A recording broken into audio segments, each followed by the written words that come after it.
জীবনে কিছু শেখা অত্যন্ত গুরুত্বপূর্ণ।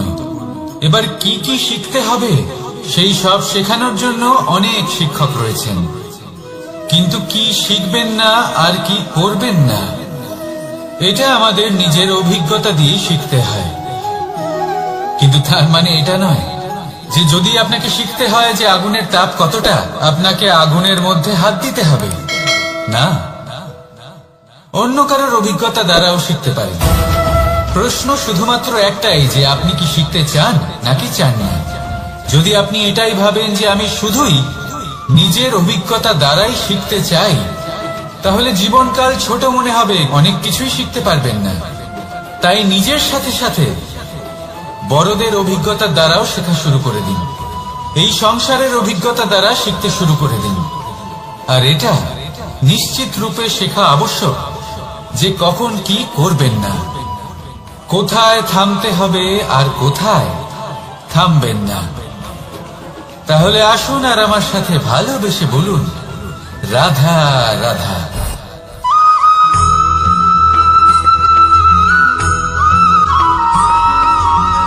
এই সংসারে সব থেকে বেশি কোমল বস্তু হলো রেশম। এই রেশম এতটাই কোমল হয় যে এর পুরো একটা থান শুধুমাত্র একটা হাতে ধরা সম্ভব। কখনো ভেবে দেখেছেন এই রেশম কিভাবে হয়? একটি কীট তার লালার দ্বারা উৎপন্ন হয়। এই কীট সেই রেশমকে পাক দিতে থাকে, পাক দিতেই থাকে আর আস্তে আস্তে তার মধ্যেই জড়িয়ে পড়ে। শেষে ওর এই সুন্দর অমূল্য সৃষ্টি রেশমের এই সুতো তার নির্মাণ কার্য পূর্ণ হয়, কিন্তু তাতেই ও নিজে বন্দী হয়ে যায়। নিজেরই মায়াজালের এই বন্দী গৃহে নিজেই ফেঁসে যায়। এবার এই সুতোকে ব্যবহারযোগ্য করে তোলার জন্য এই কীটগুলিকে এই কবচের সাথেই ফুটন্ত জলে ফেলে দেওয়া হয়। এই সংসারে যদি আমাদের স্বপ্ন এই সংসারের দুঃখ হরণ করার জন্য, এই সংসারে সুখ বিতরণ করার জন্য হয়, তবেই আমাদের প্রগতি সম্ভব। যদি আমাদের এই স্বপ্ন শুধুই আমাদের এবং আমাদের স্বার্থ সিদ্ধির জন্য হয়, তাহলে এই স্বপ্ন আমাদের অন্ধ করে দেবে, আমাদের অন্ধকারের পথে নিয়ে যাবে, আর আমরাও সেই কীটের মতো হয়ে যাব। নিজেদেরই মায়াজালে আমরা নিজেই ফেঁসে যাব, আর শেষে আমরা যদি কিছু লাভ করি তা হবে একাকিত্ব, অন্ধকারময় মৃত্যু। তাই স্বপ্ন অবশ্যই দেখুন, কিন্তু এমন ভাবে স্বপ্ন দেখবেন না যে তার এই বন্দিগৃহে আপনি নিজেই ফেঁসে গেলেন। স্বপ্ন দেখুন পরোপকার।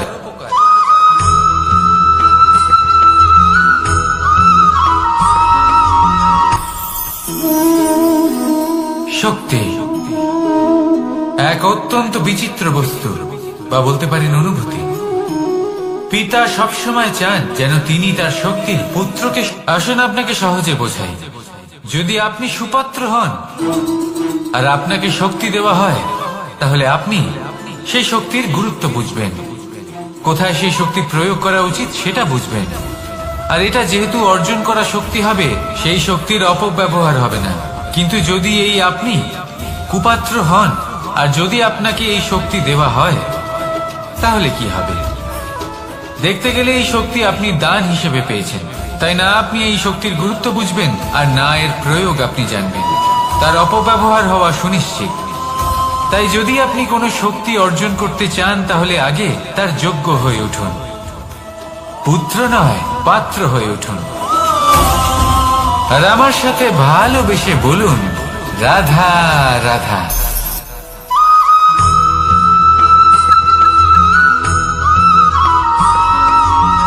এই সংসারে প্রত্যেক মানুষ এটাই চান যে তিনি যেন ধনবান হন, আর্থিক অবস্থা তার ভালো থাকে, ওনার বাড়িতে লক্ষ্মীর আগমন হয়।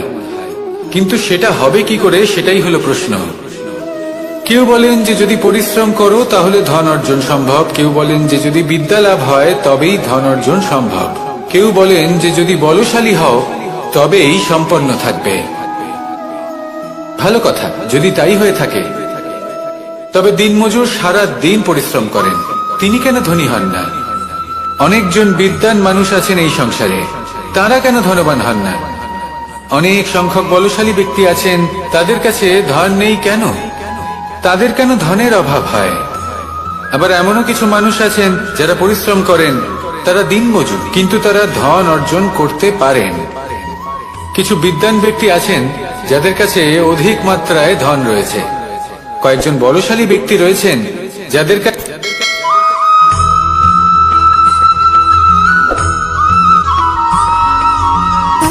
সুখ, দুঃখ এবং শক্তি, এই তিন হলো এই সংসারের ত্রিদেবের মতো। আমাদের জীবনে যা কিছু ঘটছে এই তিনটির ভিত্তির উপরেই হচ্ছে।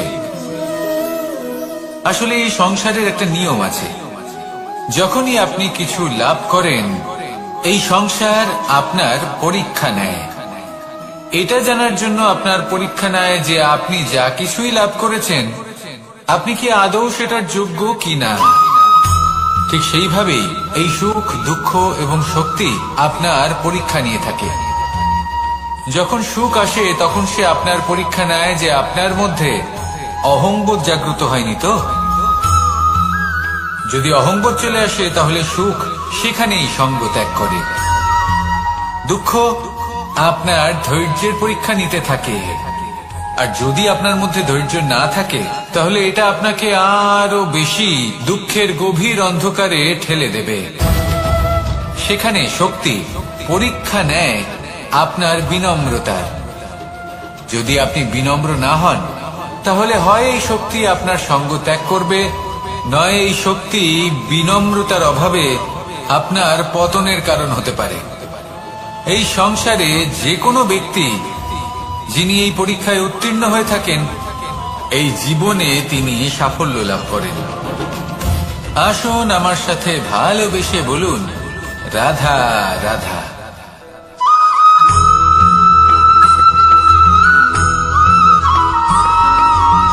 পঞ্চতত্ত্বের মধ্যে দ্বিতীয় তত্ত্ব হল ধরণী, ভূমি, যাকে আমরা ধরণী মাতা বলি।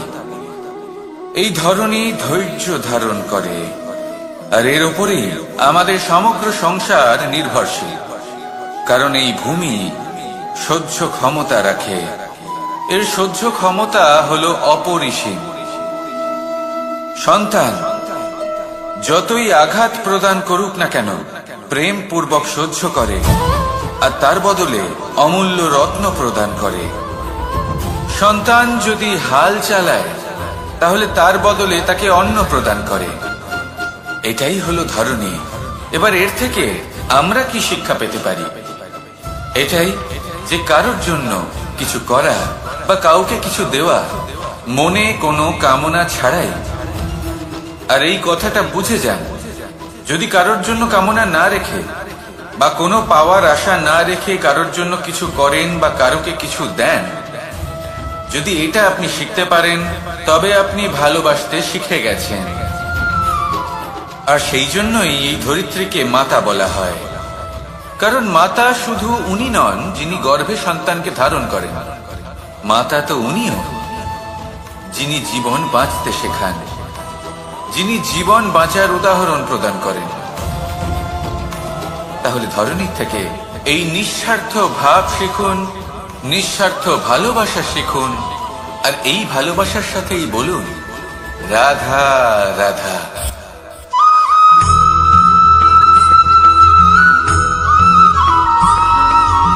মানুষ জন্মগ্রহণ করে, তার সাথে ভয়েরও জন্ম হয়। ছোটবেলা থেকেই আমাদের মনে কোনো না কোনো প্রকারের ভয় থেকেই যায়।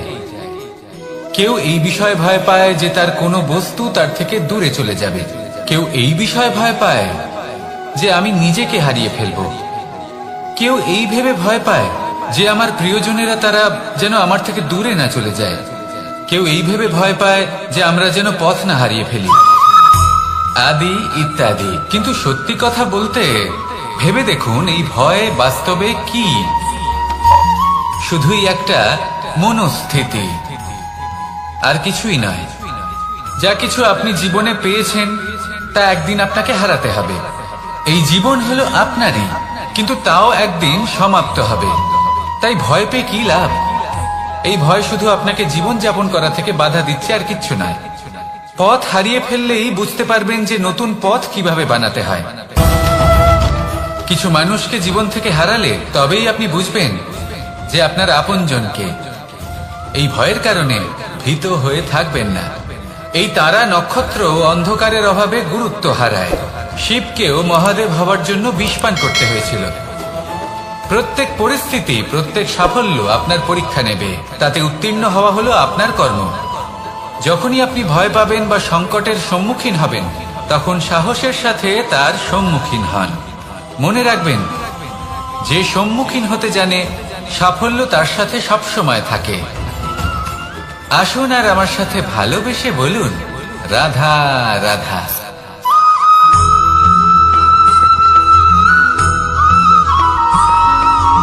জীবনে অগ্রসর হওয়ার জন্য আমাদের কাকে প্রয়োজন হয়? মাতা পিতা, বন্ধু, প্রেম, সাহায্য, অর্থ, পরিশ্রম, আশা। ভিন্ন ভিন্ন মানুষ ভিন্ন ভিন্ন বিকল্প চয়ন করে। যদি আমি আপনাকে বলি,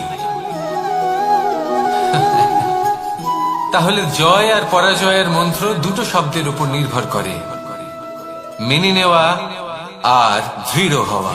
যদি মেনে নেন তাহলে হেরে যাবেন, যদি দৃঢ় হন তাহলে নিশ্চিত রূপে জয়ী হবেন। যদি কখনো আপনি ক্লান্ত হয়ে ওঠেন, আপনি দুঃখী হন, পুরোপুরি ভেঙে পড়েছেন, তখন মেনে নেবেন না যে আপনি ভেঙে পড়েছেন, নয়তো হেরে যাবেন। তখন উল্টে স্থির করবেন যে যাই হয়ে যাক না কেন, আমি জয়ী হবই। আর আপনি দেখবেন যে জয় নিশ্চিত রূপে আপনার কাছেই আসবে। তাহলে এই কথা মনে রাখবেন আর আমার সাথে ভালোবেসে বলবেন, রাধা রাধা।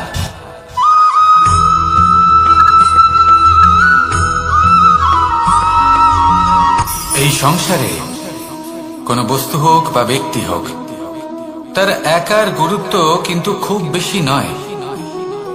একটা উদাহরণ হিসেবে বৃষ্টির ফোঁটাকে ভেবে দেখুন। যদি একটি বৃষ্টির ফোঁটা হয় তাহলে তার খুব বেশি গুরুত্ব থাকে না, কিন্তু যখন সহস্র বৃষ্টির ফোঁটা মেঘের মধ্যে দিয়ে ঝরে পড়ে, তখন সেটা বর্ষার রূপ ধারণ করে। সেই বর্ষা যা এই প্রকৃতিকে শান্ত করে। সেইভাবেই পাথরের ছোট টুকরো, তার খুব বেশি গুরুত্ব থাকে না, কিন্তু যখন অসংখ্য পাথরের টুকরো একত্রিত হয় তখন তা পর্বতের আকার ধারণ করে। সেইভাবেই কিছু মানুষ যখন একত্রিত হন তখন তৈরি হয় পরিবার, কিছু পরিবার যখন একত্রিত হয় তখন তৈরি হয় সমাজ, যখন অনেক সংখ্যক সমাজ একত্রিত হয় তখন তৈরি হয় রাজ্য। এবার এই রাজ্যের সব থেকে গুরুত্বপূর্ণ ব্যক্তি হতে পারেন রাজা, কিন্তু তাও সেই রাজা একা কিছু করতে পারেন না। যুদ্ধ লড়ার সময় তারও নিজের সৈন্যদলকে প্রয়োজন পড়ে।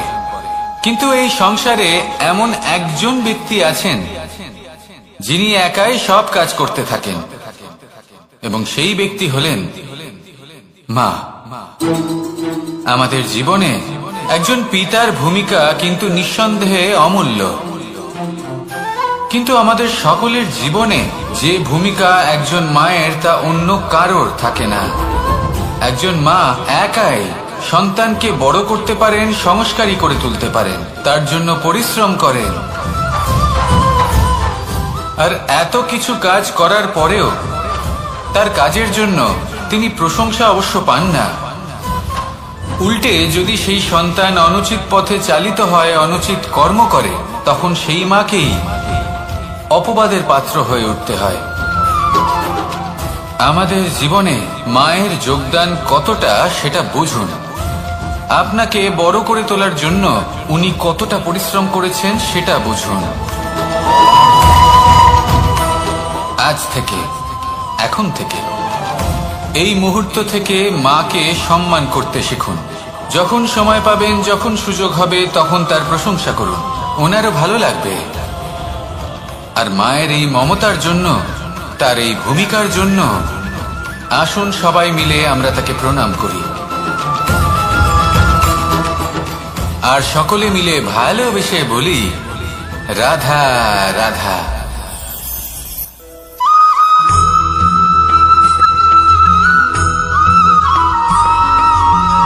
এই সংসারের সব থেকে গুরুত্বপূর্ণ তত্ত্ব কোনটা? প্রথম হলো সময়। জন্ম থেকে মৃত্যু পর্যন্ত এই যে সময়, এটাই তো হলো জীবন। দ্বিতীয় হলো জীবন, যাতে আমরা সময়ের সদ্ব্যবহার করি, শ্রেষ্ঠ থেকে শ্রেষ্ঠতর কাজ করার চেষ্টা করি। বহু বছরের এই পরম্পরা, এই সংস্কৃতিকে এগিয়ে নিয়ে যাওয়ার চেষ্টা করি। এই সংসারে আমরা অংশগ্রহণ করতে চেষ্টা করি। তৃতীয় হলো ধন, সেই ধন যা প্রত্যেক ব্যক্তি অর্জন করতে চেষ্টা করেন। এবার এই তিনটি তত্ত্বের মধ্যে একটা সামঞ্জস্য আছে, সমান ব্যাপার আছে, সে ধনই হোক বা সময় হোক বা হোক জীবন। আর সেই সমান ব্যাপার হলো যে যদি আপনি এটা গণনা করতে থাকেন তাহলে তা কমতে থাকে, যদি আপনি এটা ব্যবহার করেন তাহলে তা বাড়তে থাকে। একে সংগঠিত করে রাখতে চেষ্টা করলে এ হাত থেকে ফসকে যায়, কিন্তু যদি আপনি একে সামলে রাখতে শিখে যান তাহলে এমন কাজ করবেন যাতে সংসারের সাথে সাথে পরবর্তী প্রজন্ম লাভবান হবে। যদি কিছু শিখতে চান তাহলে সামলাতে শিখুন, গণনা করা বা সংগঠিত করা নয়। আসুন আর আমার সাথে ভালোবেসে বলুন, রাধা রাধা।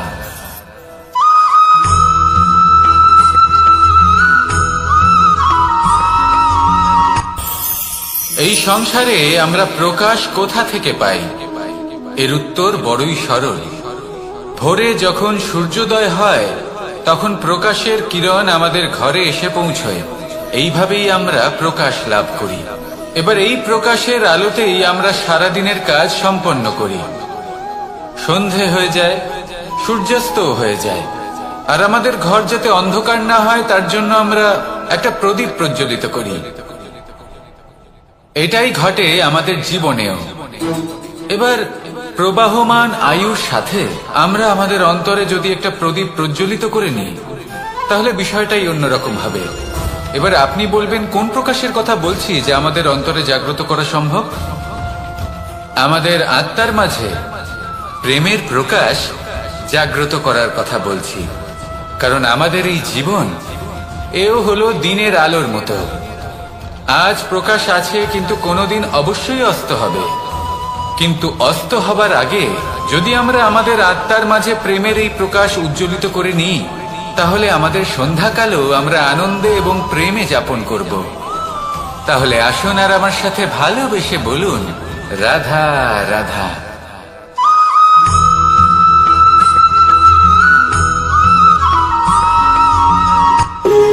যখন মানুষের মৃত্যু হয় তখন কি হয়?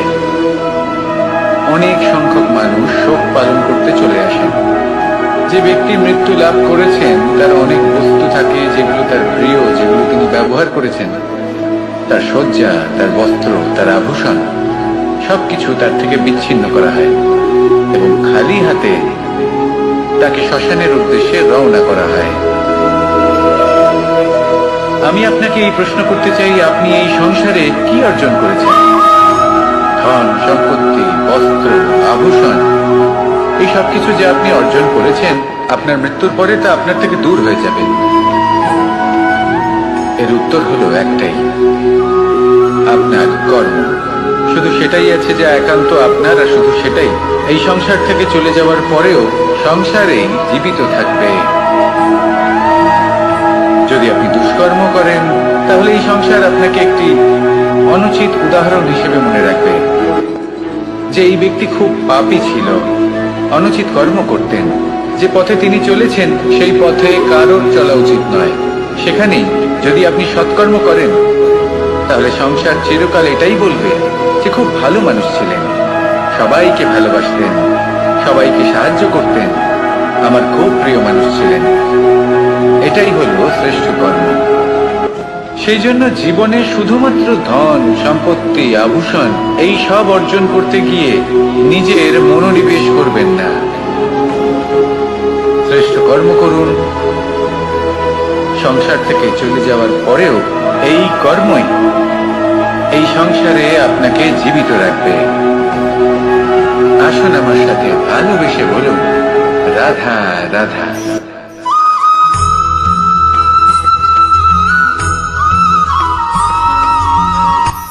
এই সংসারে সাফল্য লাভ করার জন্য জ্ঞানের প্রয়োজন হয়। পরিশ্রমের প্রয়োজন হয়, দৃঢ় নিষ্ঠার প্রয়োজন হয়, নিরন্তর চেষ্টা করা প্রয়োজনীয়। কিন্তু আরো কিছু আছে যা অত্যন্ত প্রয়োজনীয় এবং গুরুত্বপূর্ণ। তা হলো ভালো বন্ধু। তাদের থাকা অত্যন্ত প্রয়োজনীয়। যদি ভালো বন্ধু থাকে তাহলে সময় এলে তারা ঢাল হয়ে আপনাকে সুরক্ষা করবেন। সময় এলে অস্ত্রের মতো শত্রুকে সংহারও করবেন। যদি তিনি জ্ঞানী হন, তাদের মধ্যে সদ্গুণ থাকে, তাহলে এই সব গুণ আপনার মধ্যেও প্রবেশ করবে। তাহলে সাফল্যের জন্য ভালো বন্ধু পাওয়া অত্যন্ত প্রয়োজনীয়। কিন্তু শুধু বন্ধু কেন, ভালো শত্রুও থাকা প্রয়োজনীয়। এবার আপনি ভাববেন, আমি কি বললাম? যদি আপনার জীবনেও ভালো অর্থাৎ শক্তিশালী শত্রু থাকে, তাহলে আপনিও শক্তিশালী হতে থাকবেন। এই শত্রু আপনাকে প্রেরিত করবে আরো বেশি শক্তিশালী হয়ে ওঠার। কখনো কোনো হরিণকে দেখুন, তীব্র গতিতে দৌড়তে থাকে। কেন তীব্র গতিতে দৌড়য়? এই কারণে নয় যে কোথাও তার জন্য মধুর ঘাস অপেক্ষা করে রয়েছে, না। সে এই কারণে তীব্র গতিতে দৌড়য় কারণ সেটা না করলে তার পেছনে একটি সিংহ আছে যে ওকে নিজের ভোজন করে ফেলবে। তাই জীবনে বিপদ, সংকট, এই সবকিছুও হলো অত্যন্ত গুরুত্বপূর্ণ। তার সম্মুখীন হতে শিখুন আর আমার সাথে ভালোবেসে বলুন, রাধা রাধা।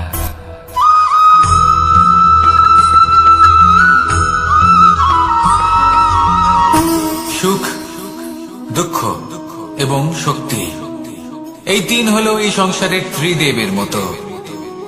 আমাদের জীবনে যা কিছু ঘটছে এই তিনটির ভিত্তির উপরেই হচ্ছে। আসলে এই সংসারের একটা নিয়ম আছে। যখনই আপনি কিছু লাভ করেন, এই সংসার আপনার পরীক্ষা নেয়। এটা জানার জন্য আপনার পরীক্ষা নেয় যে আপনি যা কিছুই লাভ করেছেন, আপনি কি আদৌ সেটার যোগ্য কিনা। ঠিক সেইভাবেই এই সুখ, দুঃখ এবং শক্তি আপনার পরীক্ষা নিয়ে থাকে। যখন সুখ আসে তখন সে আপনার পরীক্ষা নেয় যে আপনার মধ্যে অহংবোধ জাগ্রত হয়নি তো। যদি অহংবোধ চলে আসে তাহলে সুখ সেখানেই সঙ্গ ত্যাগ করে। দুঃখ আপনার ধৈর্যের পরীক্ষা নিতে থাকে, আর যদি আপনার মধ্যে ধৈর্য না থাকে তাহলে এটা আপনাকে আরো বেশি দুঃখের গভীর অন্ধকারে ঠেলে দেবে। সেখানে শক্তি পরীক্ষা নেয় আপনার বিনম্রতার। যদি আপনি বিনম্র না হন তাহলে হয় এই শক্তি আপনার সঙ্গ ত্যাগ করবে, নয় এই শক্তি বিনম্রতার অভাবে আপনার পতনের কারণ হতে পারে। এই সংসারে যে কোনো ব্যক্তি যিনি এই পরীক্ষায় উত্তীর্ণ হয়ে থাকেন, এই জীবনে তিনি সাফল্য লাভ করেন। আসুন আমার সাথে ভালোবেসে বলুন, রাধা রাধা।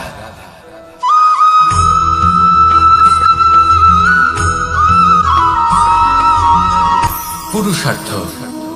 শাস্ত্রে 4 ধরনের পুরুষার্থের কথা বলা হয়েছে। প্রথম হলো ধর্ম। আপনি কি জানেন এই ধর্ম আসলে কি? আপনার কি মনে হয় ধর্ম আসলে কি? কোনো বিশেষ ঈশ্বরকে মানাই কি ধর্ম বলা হয়? নাকি কোনো বিশেষ রীতি পালন করাই হলো ধর্ম?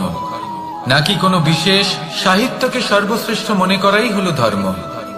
না, ধর্ম হলো সেটা যাকে ধারণ করা যেতে পারে। আর ধারণ শুধু সেটাই করা যায় যা পবিত্র। পবিত্র শুধু তাকেই বলা হয় যা নিঃস্বার্থ, যার মধ্যে শাসন করার কোনো ইচ্ছে নেই, যা সরলভাবেই প্রবাহমান, জল এবং বায়ুর মতো। যখন কোনো ব্যক্তি ধর্মকে ধারণ করেন এবং সেই ধর্ম সেই ব্যক্তিকে রক্ষা করে, তখন তাকে ধর্ম বলা হয়। ধর্ম যা রক্ষা করে অহংকার থেকে, খারাপ চিন্তার হাত থেকে। সেই জন্য পুরুষার্থ গড়ে তোলার আগে, ধর্ম পালন করার আগে ধর্মের প্রকৃত অর্থ কি সেটা বুঝে নিন। এটা জেনে রাখুন যে সমস্ত ধর্মের আধার, সমস্ত ধর্মের ভিত শুধুমাত্র ভালোবাসা। আসুন আর এই ভালোবাসার সাথেই বলুন, রাধা রাধা।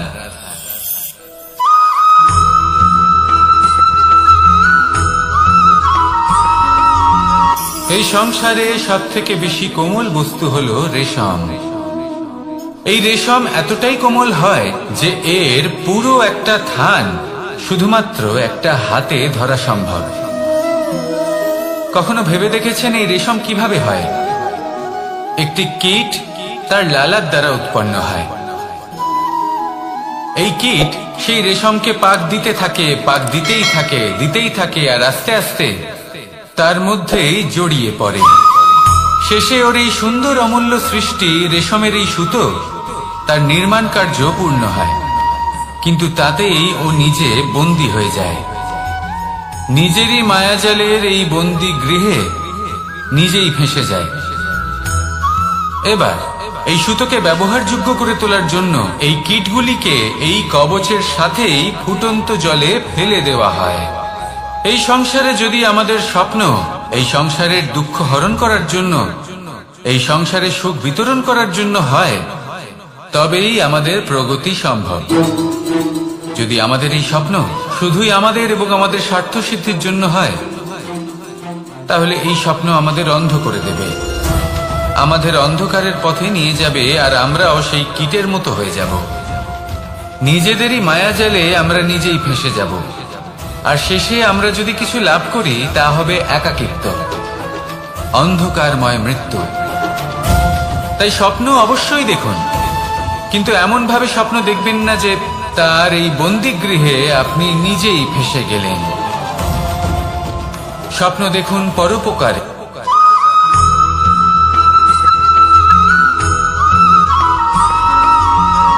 কেউ বলে জীবন খুব ক্ষণস্থায়ী, কেউ বলে জীবন হলো একটা সুন্দর স্বপ্নের মতো, আবার কেউ বলবে জীবন হলো এক কঠোর সত্য।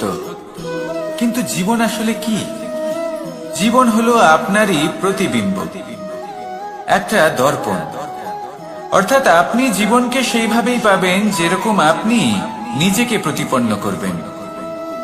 যদি আপনি দর্পণের দিকে তাকিয়ে হাসেন, তাহলে আপনি সামনে হাসি মুখী দেখতে পাবেন। এবার যদি আপনি গম্ভীর হয়ে থাকেন, তাহলে আপনি একজন রুষ্ট ব্যক্তি দেখতে পাবেন। শেষে সবথেকে বেশি গুরুত্বপূর্ণ হলো আপনার চেষ্টা। আপনাকে সবসময় চেষ্টা করতে হবে যাতে আপনি নিজেকে প্রসন্ন এবং ইতিবাচক মনোভাবে রাখেন। এটা হলো আপনারই উত্তরদায়িত্ব, তাকে পালন করুন। এই মনকে প্রসন্ন রাখুন, এই সংসারকে সুন্দর বলে মনে হবে, আর এই মন প্রসন্ন হয়ে বলবে রাধা রাধা।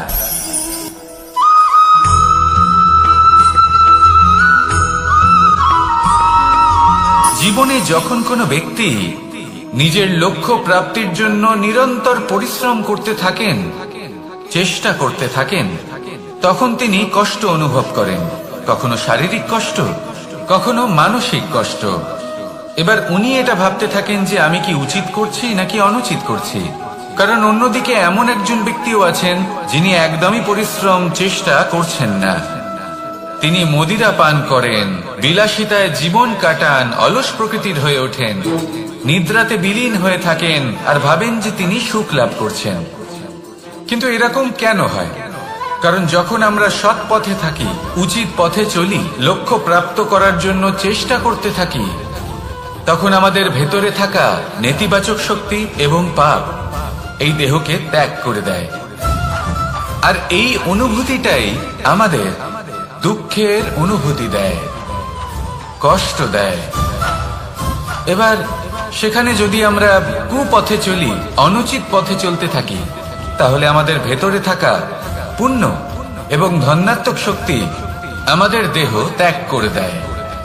আর এই অনুভূতির কারণেই আমরা সুখ অনুভব করি। কিন্তু কখনো ভাববেন যে এই সুখ বেশি সময় পর্যন্ত থাকে না। সেই জন্য সবসময় মনে রাখবেন, যদি আপনি জানেন যে এটাই আপনার লক্ষ্য, এটাই উচিত পথ, শুভ পথ, তাতে নিরন্তরভাবে এগিয়ে যেতে চেষ্টা করতে থাকুন। এই কষ্ট আপনাকে সুখের পরাকাষ্ঠায় কখন পৌঁছে দেবে তা আপনি জানতেই পারবেন না। আসুন আমার সাথে ভালোবেসে বলুন রাধা রাধা।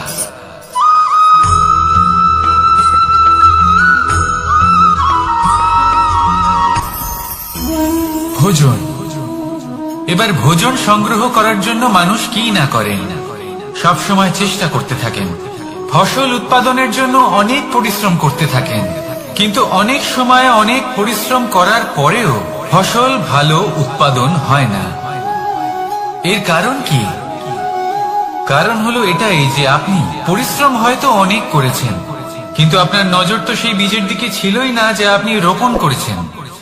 সেই জন্য সব সময় কোনো বীজ রোপণ করার আগে তাকে পরখ করে দেখুন, তা অত্যন্ত আবশ্যক।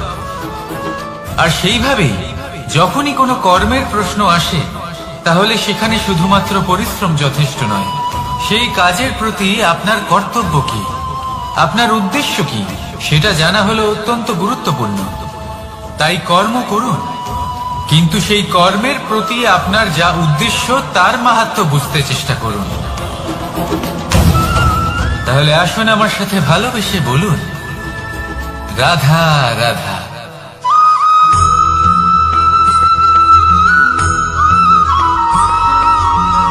পিতা আর পুত্রের সম্পর্ক অত্যন্ত মধুর হয়ে থাকে। পিতা স্বপ্ন দেখেন, তাকে পূর্ণ করার সকল সম্ভাব্য চেষ্টা করেন, কিন্তু তাও অনেক সময় ওনার স্বপ্ন অপূর্ণ থেকে যায়। তখন পিতা ভাবেন যে স্বপ্ন উনি পূর্ণ করতে পারেননি, ওনার সন্তান তা অবশ্যই পূরণ করবে। যে স্থানে উনি কখনো পৌঁছতে পারেননি, সেই স্থানে ওনার পুত্র অবশ্যই পৌঁছবে। পিতা নিজের সন্তানের ভবিষ্যৎ নিয়ে সেই স্বপ্ন দেখেন, আর যখন সেই সন্তান সামনে এগোতে থাকে তখন তার দুঃখ হয় না, বরং গর্ব হয়। ওনার ভালো লাগে এটা দেখে যে ওনার সন্তান অনেক উন্নতি করছে।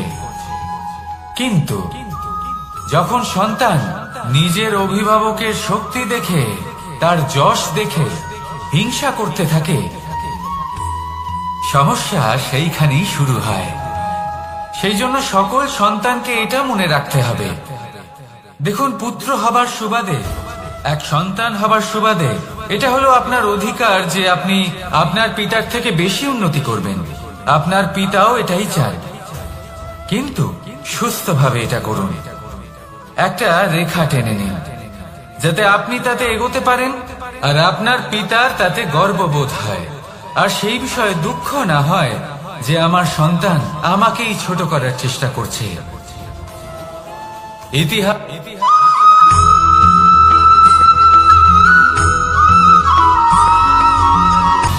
সময়, জীবন, কাল। দেখতে গেলে এই তিনটি শব্দ একটি শব্দেরই সমার্থক শব্দ মনে হয়, কিন্তু এই শব্দগুলির অর্থ কি সমান? কখনোই নয়। হ্যাঁ, এই সময় চলতে থাকে, জীবন চলতে থাকে, কালচক্র চলতে থাকে। এই সময় কেটে যায়, কিন্তু এই জীবন একে যাপন করতে হয়। কি বলেন? এই জীবনে কিছু করুন বা কিছু না করুন, জীবন এমনি কেটে যাবে, আপনি জানতেও পারবেন না। কিন্তু সেটা আমাদের উদ্দেশ্য নয়, একে যাপন করতে হবে। এই জীবনে প্রেরণা পেতে শিখুন, প্রেরণা দিতে শিখুন, আহ্বান গ্রহণ করতে শিখুন, আহ্বান জানাতে শিখুন, মহান কাজ করতে শিখুন, ধন্যাত্মক বোধ জাগিয়ে তুলুন। জীবন অতিবাহিত করার অর্থ কি তা আপনি শিখে যাবেন, কারণ সময় কেটে যায়, সমস্ত যুগ কেটে যায়, কিন্তু জীবনের রীতি জীবন কাটিয়ে দেওয়া নয়, জীবন যাপন করা। এই জীবন সম্পূর্ণরূপে অনুভব করতে হবে, নতুন পথ বানাতে হবে। এবারে যদি এই জীবন বাঁচার সময় একবার ভেবে দেখুন, যদি মনে প্রেম থাকে, সদ্ভাবনা থাকে, তাহলে কি হবে? এই জীবনকে বাঁচার অনুভূতিটাই অন্যরকম হয়ে যাবে, একটা আনন্দময় অনুভূতি লাভ করবেন। তাহলে এটাই করুন, আর আমার সাথে ভালোবেসে বলুন, রাধা রাধা।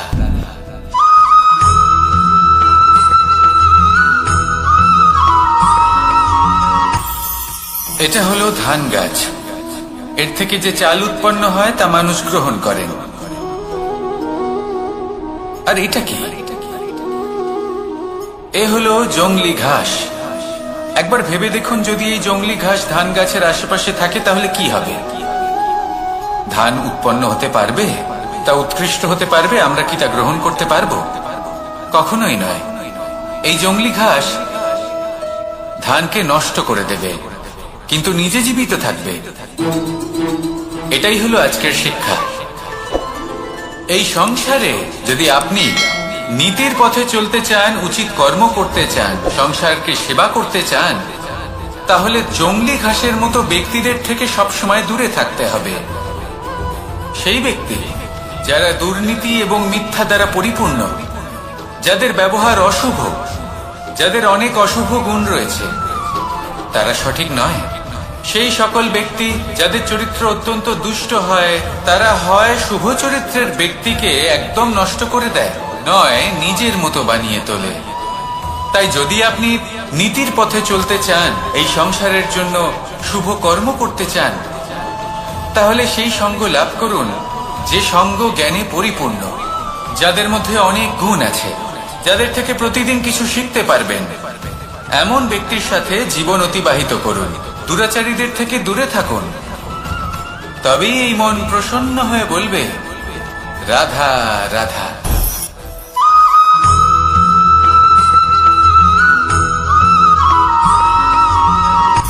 সূচের শেষে একটি ছিদ্র থাকে, যার দ্বারা আমরা এই সুতো পরাতে পারি, আর তারপর সূচের সাহায্যে এই সুতো দিয়ে বস্ত্র সেলাই করা যায়। কিন্তু যদি সুতোটা সোজা করে ধরা না হয়, তাহলে সূচে কখনো এই সুতো পরানোই সম্ভব নয়। যদি এতে কোনো গিঁট পড়ে, তখন তা কখনোই এই ছিদ্র দ্বারা প্রবেশ করা সম্ভব নয়। ঠিক এইভাবেই যদি আপনি কারোর জীবনে প্রবেশ করতে চান, কারোর অন্তরে প্রবেশ করতে চান, তাহলে আপনাকেও সহজ থাকতে হবে।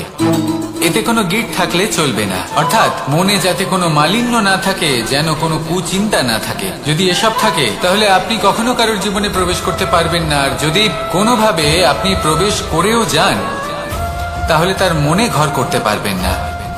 নিজেকে এই সুতোর মতন করে তুলুন, সহজ।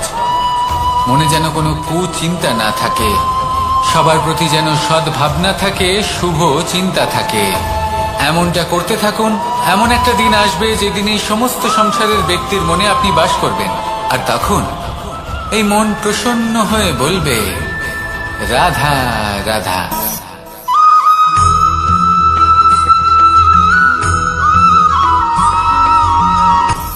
আপনি কখনো পর্বতের শিখরে উঠেছেন?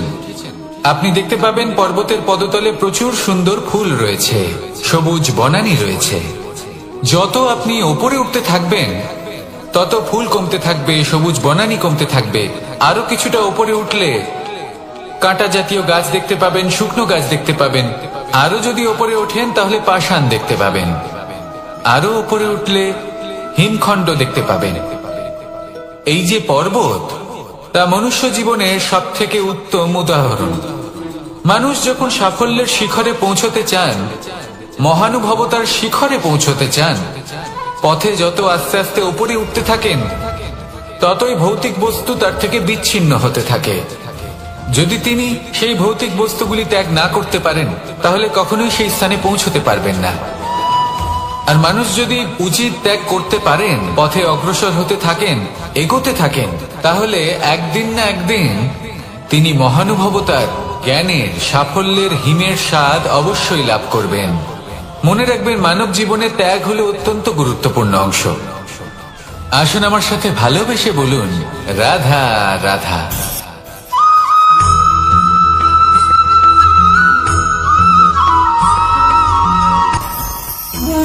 ভোজন। এবার ভোজন সংগ্রহ করার জন্য মানুষ কি না করেন, সব সময় চেষ্টা করতে থাকেন। ফসল উৎপাদনের জন্য অনেক পরিশ্রম করতে থাকেন, কিন্তু অনেক সময় অনেক পরিশ্রম করার পরেও ফসল ভালো উৎপাদন হয় না। এর কারণ কি? কারণ হলো এটাই যে আপনি পরিশ্রম হয়তো অনেক করেছেন, কিন্তু আপনার নজর তো সেই বীজের দিকে ছিলই না যা আপনি রোপণ করেছেন। সেই জন্য সব সময় কোনো বীজ রোপণ করার আগে তাকে পরখ করে দেখুন, তা অত্যন্ত আবশ্যক। আর সেইভাবেই যখনই কোনো কর্মের প্রশ্ন আসে, তাহলে সেখানে শুধুমাত্র পরিশ্রম যথেষ্ট নয়, সেই কাজের প্রতি আপনার কর্তব্য কি, আপনার উদ্দেশ্য কি, সেটা জানা হলো অত্যন্ত গুরুত্বপূর্ণ। তাই কর্ম করুন, কিন্তু সেই কর্মের প্রতি আপনার যা উদ্দেশ্য তার মাহাত্ম্য বুঝতে চেষ্টা করুন।